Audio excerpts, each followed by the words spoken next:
Good. So we're very excited to have you at Mobile Beat 24 in Las Vegas on March 17th. We're looking forward to the show. So today I just want to do a quick interview with you, which we're going to put up Sure. on the website to kind of pump up the show. Talk a little bit about your Yes. career, what you've been doing, and what you're Okay. going to be doing at the show. So you ready? Okay. Yes, I'm ready to go. So starting off, tell me about growing up in Trinidad. What was it like in the late 60s, early 70s, growing up in Trinidad? Well, what I can remember in Trinidad is when I was 8 years old. Really, I can't go way back before 8 years old. Growing up, we were taught to go to school and respect our parents and respect the people around you, the kids, and especially you can't use profanities or anything like that. So growing up from 8 years old, we were just playing. Kids that plays, go to school, come home, do our homework, and just play. And around our mother, around our family, around our parents, around our brothers and sisters, because I have 12 in my family, 12 siblings, 11 siblings plus myself. Wow. Yeah. Well, so now in Trinidad, is the main language English or is it a mix of several languages? It's mixed, really. English is the main language, and then they would have like the way how we speak. It's the same English, but it has a sweet accent to it. Right. Like, I would say, "Hey man, what's going on? Hey boy, come back here, come home." That type of language. It's not like a Jamaican language. Jamaican, they use the patois how they speak, but we speak the clean English, but it's with a sweet accent. Nice. So I read in one of your interviews that ever since you were a little boy, you wanted to be involved in music. You wanted to perform.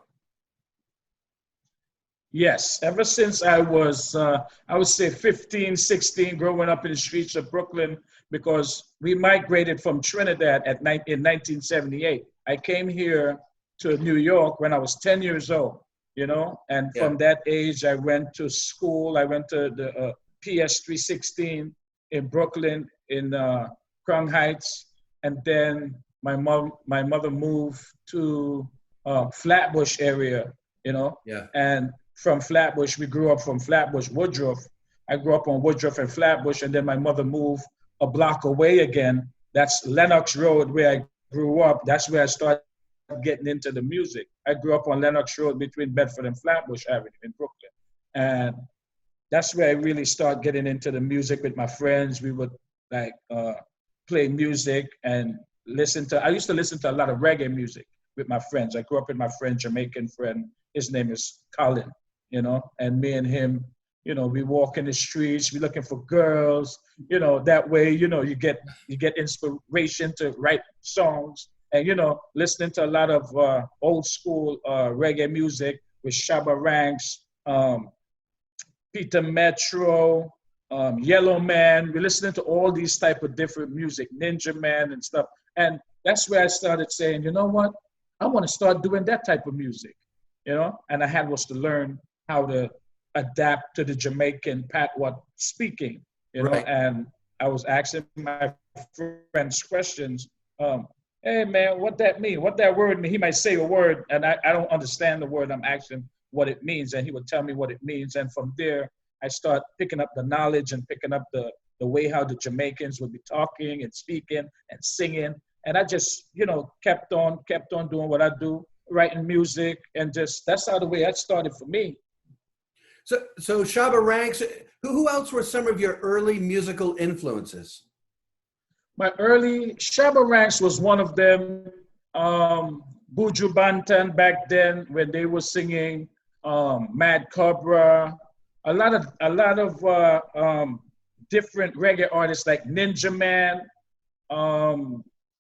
guys like hold on, Tenor. I would listen to a lot of tenor music and a lot of the old veteran type of singing. Dennis Brown, all of these styles of singing and chanting and rapping and doing. So I wanted to mix the singing and the chanting part. You know, I'm not a singer, but I would learn to sing my way. I would do it my way. I would sing Jay my way, you know? And that's how I developed the years growing up. I developed my own style. And I wanted to write my own lyrics and everything like that. So that's how it started for me. You know, it's so funny is, you know, people don't realize how much musical diversity came out of New York City, you know, in the late 70s going into the early 80s. Because at the same time you were listening to all of that, you know, you had, you know, Run DMC and Keith Shockley and Grandmaster Flash and all those other guys, you know, not too far away from you over in Queens and you know, in Harlem and stuff, you know, starting the birth of hip hop coming out of the disco era. Yes. Yes. I used to listen to a lot of hip hop also. Hip hop was the thing. Run DMC, Yeah. Big Daddy Kane, Rakim, LL Cool J. Oh yeah. You know, UTFO, all Queen Latifah, all of that stuff inspired me too, you know, because it's just this musical Caribbean flavor just blending with the American style, you know, and that's how we get up and start doing our thing. That era, I remember that era well, you know, because it inspired me to want to do what Run DMC is doing. I want to rap. I don't know how to rap, but, you know, get into the reggae. I could more rap a reggae style. You know, we call it chanting, you know, or sometimes we call it DJing, you know, and to get into that flow and that whole era, it was great for me. It inspired me a lot because I wanted to be famous. I wanted to be known. I want people to know me. It's just a journey. It was a journey for me at such a young age. So right around the early 90s, you got to work with Eric, or you met Eric Morello, right? And he's considered like pretty much the father of reggae, right? A reggaeton. When I met Eric through El General. Or El General. Remember El General? El Henahal. Yeah. Yes. Around my area, Lenox Road, where I grew up, El General used to come over there and go up to the barbershop. He knows a lot of his Panamanian friends that came from Panama. They cut here, and a lot of us used to hang around. It's just a one whole community. And he would come through to cut his hair, and my friend, the barber, would tell him that the Mad Stuntman has, you know, this guy is good. Listen to this guy, you know, and he would, you know, and he would go on tour. I think he was on tour with Eric, and he came back and he said, "Stuntman, I have a number for you to call." He said, "Stuntman, I want you to call this guy right now. His name is Eric. I want you to call him." So it took me like 2 weeks before I can call Eric. When I called Eric, he said, "Hey man, I want you to come to the studio. I heard you just like the General. You're good. I want you to come to the studio. Come meet me in New Jersey." And at that time, it was $2 to travel to New Jersey on the train and the bus. And I was like, $2? Man, $2 is a lot of money. It was a lot of money. So I was like, man, I'm not calling anyone. But eventually I called him, and he gave me the directions to his studio. And I went there. And when I met him, he had a couple of his friends in the studio in his mother's basement. And he was like, when I got there, he was playing dance music, house music. So I was like, man, I always wanted to do my type of reggae style with this type of music, because I've been hearing that type of music on the radio. So he was like, "Go into the booth. Let me hear what you got." I went into the booth, put the headphones on.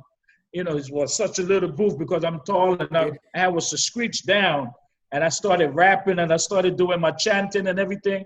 And the looks on their face, they were surprised. You know, I didn't want to come out the booth. I was sweating out. I just wanted, you know. So when they told me to come out the booth, when Eric told me to come out the booth, he was like, "Okay, man, we like you, and we want to work with you," you know? Nice. That's how it started for me. Yeah. So Eric. Go ahead. Go ahead, Mark. Yeah, Eric, when I met Eric, he were mostly playing house music. That's how I met him. I didn't listen to him playing reggaeton, but El General, the reggaeton today, El General, it started from El General. Yeah. You know, he had the reggae music flowing with the Spanish. It wasn't reggaeton at the time, it was just reggae with a Spanish artist on it, you know? And that's how it started. So everybody just, now they call it reggaeton, but he's the first person to actually record it on record and bring it out to the world. Yeah. Yeah. It's funny that you say house music, because I was actually stationed in the Air Force in Germany in the late 80s, early 90s.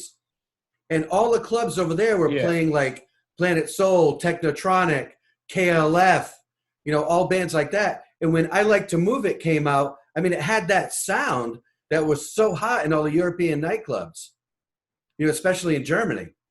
You know, it didn't sound like a hip hop record. It really had that European club sound. So, and I noticed too that, you know, on the charts, I Like to Move It was huge on all the European charts. Mm-hmm. And when the first song we did was the first underground song we did was Go On Move. Mm-hmm. You know, and it was just a track with just vocals, you know. One, move, make your body groove, groove, groove, groove, and then the music would play.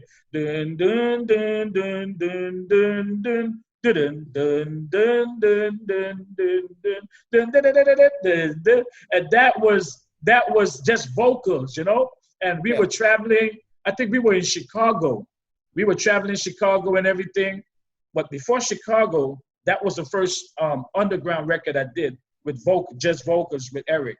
And then he had another beat, which was the Move It beat. And he said, Stuntman, I want you to hear this record. So when I went to the studio, he played it. I was like, man, this is good, right? So I said to myself, I'm going to go into the booth and try to come up with another hook, because I already did Go On Move. Yeah. So Go On Move was Guan, Guan, move, make your body go. In Jamaican style, Guan means go on and move. So Eric didn't quite understand what the go on, the Guan, everybody won't understand that part. So he just chose to name it Go On Move on the album. But if you actually hear me sing it, I would say, Guan, move, make your body groove, you know? And then when we recorded I Like to Move It, I was trying to come up with hooks, you know, and I would come up with, I like to move it, move it. I like to, Eric was like, you keep saying it over and over, repeat, repeat, repeat, repeat. I kept repeating it. He was like, all right, do it with your rough vocals now. Do it with your rough voice. Give me that Cookie Monster voice. So I was like, I like to move it, over and over, over and over, until he get the best part of it to sample it and play it. You know, that's how that came about. And then the lyrics behind it, I always had this, woman, you're cute and you don't need no makeup. I always had that song. It was in a Jamaican form song. It wasn't a repeat, repeat, repeat song. And Eric was like, you know, you could repeat your words when you're singing. I was like, really? You can do that? He's like, yeah, if you want to repeat something, just repeat it, you know? And I would chop it up and I would put it in place and I'd do whatever I got to do. And I was like, woman, you're cute and you don't need no makeup. Original cute body. You want make man mother. Woman, you're cute and you don't need no makeup. Original cute body. You want make man mother. Put on physically fit. Just put a hype to it, because that's how it came about with the beat. The beat was created first, and then I wrote the lyrics. Yeah, and that was my next question. So on the lyrics, how much of that was actually, you know, lyrics that were written down, and how much of that did you riff in the booth? Did you just riff in the booth, or did you just stick totally to the lyrics? That actually, I wrote everything down. I wrote everything down, and then I like freestyle the I Like to Move It part in the booth. And then after that, I would write the lyrics out, you know? I would write everything out and then go back in the booth and start doing my thing, you know? Start doing my stunt, you know? So that's, I get so many questions, but so the Mad Stuntman, you got that nickname from the Fall Guy from Lee Majors, who, for those of us that are old enough, was the $6 Million Man when we were kids. But how'd you get that nickname from the TV show to you? I mean, did you used to jump off stuff, or how'd you get that? The funny thing is, when we were young, we were watching our favorite, TV shows. Yeah. Like the $6 Million Man. Yep. Loved that show, because after that show, we would come outside and start fighting in slow motion and start doing all the slow motion stuff and making the noise. Yeah. Noise. No, no, no, no, no, no, no, no, no, no. Yeah. Yeah. We did all of that. If you didn't do that, it doesn't make sense why you're watching the $6 Million Man. We would pretend we were jumping up so high in slow motion and everything. And then the next TV show that came about was The Fall Guy. Right. And in the beginning of the theme songs, he would be singing, and you would get a lot of info that he does his own stunts. In The Fall Guy, he does his own stunts. So I was like, oh, he's the unknown stuntman. I was like, unknown stuntman. When you keep watching and hearing it over and over, and at that time I was searching for a name to call myself, because I used to call myself Pupa Maki. My name used to be Pupa Maki at the time. Yeah, I think so I was like, Pupa Maki. Yeah, much better. I was like, that name don't fit me. I don't like that name. People try to give me a lot of different names, Seabird, and all these crazy names. I was like, no, I choose to call myself Stuntman. And I went outside and I told all my friends, I said, I found a name for my singing career. My name is going to be Stuntman, but you're going to call me the Mad Stuntman. The mad part came in where my friends would dare me to go speak to a girl. When you're young, and you see a girl and you want to talk to her, and you tell your friends, go talk to her, and they're scared to go. They would tell me, I dare you to go talk to that girl and get her number, and I would just go. And, that's where the mad part. They were like, man, you mad. I said, that's my name, the Mad Stuntman. Awesome. That's how the name came about. So I Like to Move It has been a worldwide phenomenon over the last 20 plus years. It's, maybe TV commercials, movies, everything. And when I was doing some research online, I don't know if you've heard this, but there's a band in Czechoslovakia that translated the song into Czechoslovakian. Have you heard that? Wow. I never heard it in that language. It is the craziest thing. Wow, it has so many different languages. And the video is a bunch of people smoking cigarettes. All different people smoking. That's the whole video, and these guys are doing I Like to Move It, but in Czechoslovakian. You got to look that up. It's crazy. Yeah. But I mean, that's how much of a phenomenon your song has been. I'm grateful. I'm really, really grateful. So you just had a birthday, January 24th, right? Yes.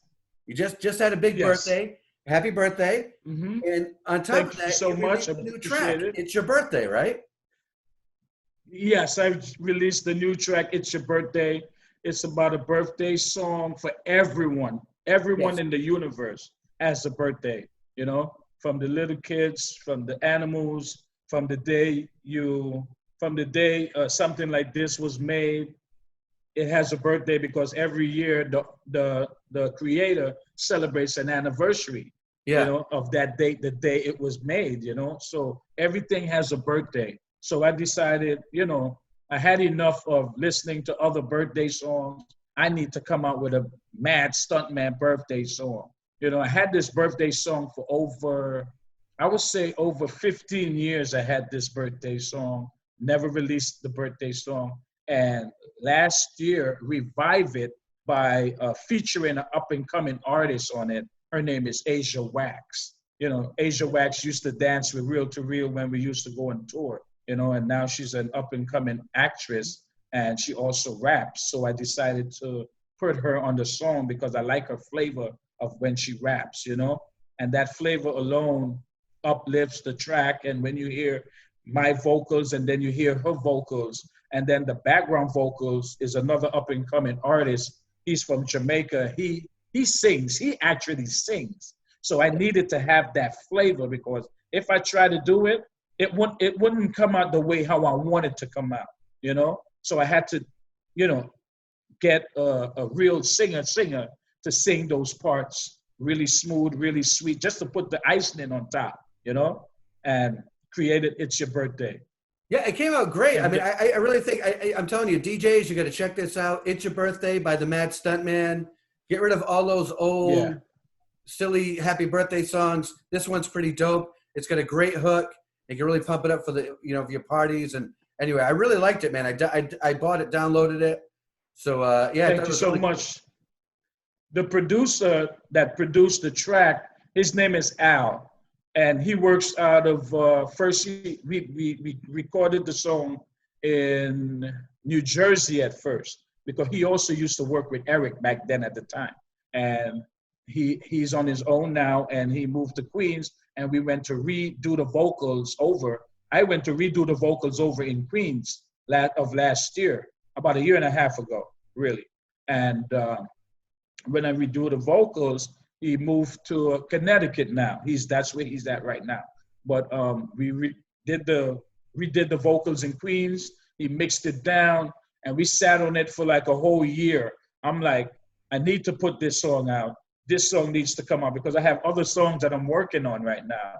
But I said, this birthday song has to be my first release, and I have to release this song on my birthday. I know, yeah, it was pretty cool. It was a good. I was reading that. Yeah, the release was your birthday. So who in the future, who would you most like to collaborate with? If you could do a song or a track with any artist, who would you pick first? Wow, you know, in the American world of hip hop, I would choose.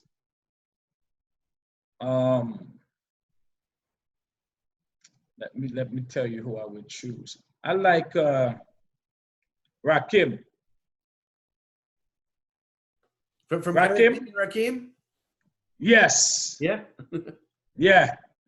Yeah. I like how we flow, you know. I like how him and Big Daddy Kane flow. Those two I would have loved to work with, you know. And in the reggae, on the reggae tip, I would love to work with Ninja Man. Ninja Man. Do you know Ninja Man? No, I'm not too familiar with him. Ninja Man, he's the more bad boy of dancehall. He's the more bad boy. He would they battle each other. You know, he kill like, when I say the word kill, meaning you're battling me. Right. And I'm better. And because you want to battle me in rapping, I got to shut you down and let someone else come to try to defend you, and I shut him down too. So he's shutting down all these artists that comes up against him, you know? So he's the creator for that. He's known for that, you know? I would love to do a song with him. Yellow Man. I would definitely love to do a song with Yellow Man. And yeah, those guys. I admire those guys a lot, you know? Shabba Ranks, yeah, one day, you know, but those guys, the veterans, I would love to do a song with them. Nice. My dream. And in the dance world, who I would love to do a song with, I would say as a DJ, I would love to work with Bob Sinclair. I love. Yeah. Yeah, he's pretty dope. I like his stuff. Bob Sinclair, yeah. Yeah. That'd be pretty interesting. Uh-huh. And of course, Eric Morello. So what do you have planned for the show? I mean, what do we got? So you're on Tuesday night, March 17th, the Tropicana main stage, Mobile Beat 24. What's it going to be like? What are you bringing? I mean, how many minutes I have on the stage? Probably as long as you want, brother. I mean, you get out there and just throw down, have fun, you know? Yeah, that's what I want. You know, I can give you a whole hour. I'm going to do the reel-to-reel sets. I'm going to do I'm going to do Go On Move. I'm going to do Can You Feel It? I'm going to do Jazz It Up. I'm going to do Are You Ready for Some More? I'm definitely doing Mueve la Carrera. That's the Spanish track. I'm going to do I Like to Move It. I'm going to definitely sing the birthday song. And I have some brand new songs I'm going to introduce as my second single after the birthday song. It's called, actually that song is called Meow. Remember the song, Who Let the Dogs Out? Yes, the Baja Men, yep. Right. Well, we're not doing the dogs right now. We're doing the cats. We're doing all the females. We're doing all the females to the left. I want to hear you. Meow. All the females to the right. I want to hear you. Meow. It's a meow call song for the ladies. But we're definitely going to have to get some of the ladies up on stage with you then. Yes, definitely. And I have a song. I'm coming out with a song with Dr. Alban. It's called Drinks and Girls. And I'm going to let you know, I'm working right now with Sissy Peniston. Nice. We're going to be coming out with a song. Yeah, she has an amazing vocal range. Yes. Yeah. Yes, I'm excited about that. I'm definitely excited about that. Awesome, awesome. So one last question. So Sure. So you as a person, what's your mantra? What's your personal philosophy? What keeps you grounded? Women. Women keeps me grounded. That's all I sing about. I always sing about women having fun, having a great time. Us men, we would follow these women wherever they go, just to have that good time, just to be around them and have a great time. So I write all my songs about having fun and being around a woman, and it's just the whole vibes. It's just the energy of my fans, the constant, I like to talk to my fans. If I go on Instagram and I go on there and my fans, they talk to me, I like to talk back with them. If I go on Facebook and do the same thing, I like to talk back with them, I want them to know that I'm a real person. I'm down to earth. You can talk to me. After the show, I don't mind signing autographs. I would laugh at you. I would take a drink with you. We would have a great old time. That's me, because my fans is the one that made me, Right. They made me who I am today. So I like to give back to them.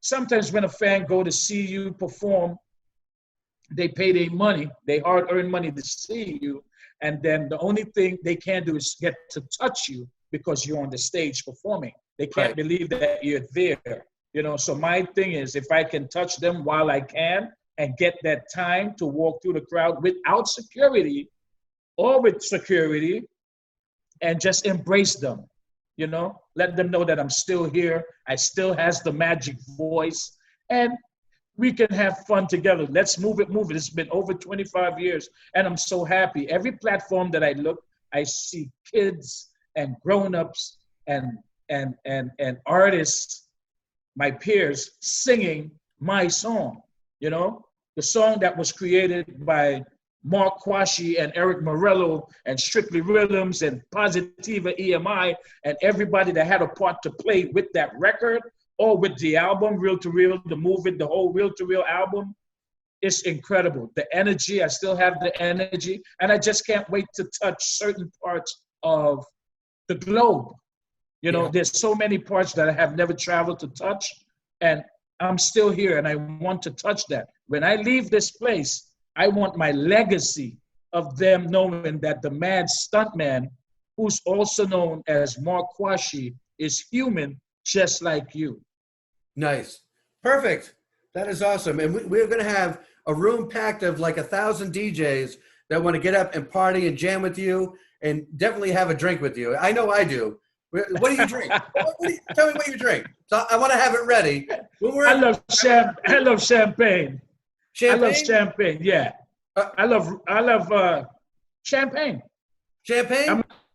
Yeah, I'm a champagne guy. Yeah. I'm going to make sure we have a bottle of champagne in the VIP in the back, and we're going to do it up Thank before you. and after the show. Thank you so much. I love it.